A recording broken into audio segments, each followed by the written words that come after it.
live look now at the Ada County Elections Office. That is where the final preparations are underway for voters looking to cast their ballots on Election Day tomorrow. You could call it the calm before the storm. But it may not be much of a storm here in Ada County when you consider that 55% of all registered voters have already cast their ballots. CBS 2's Scott Logan shows us what's in store.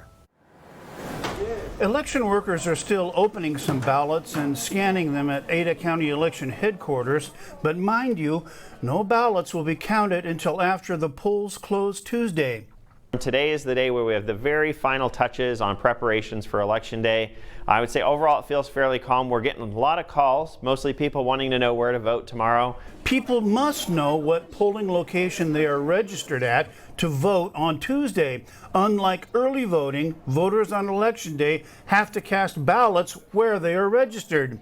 McGrain says election workers are pretty well caught up on opening and scanning ballots thanks to the extra time provided by the state legislature.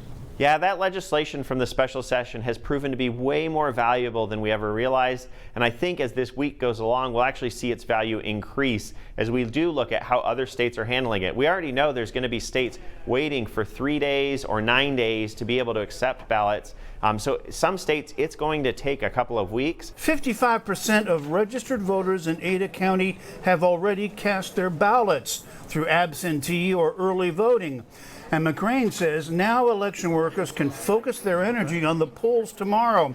I asked McCrain if he was worried about any voter intimidation at the polls or other shenanigans. You know, we live in a very safe community. I think there's a lot of things, and it's a privilege to live here in Ada County because of it being such a safe community. We've been working closely with law enforcement in preparation for the election because there have been concerns, but we haven't actually seen anything, not on our side from the elections office, nor has law enforcement seen anything that they're nervous about. We have plans in place just in case anything were to arise, but we feel like we're in a really healthy spot, and we think it's going to be a really smooth voting experience tomorrow. Scott Logan, CBS 2 News.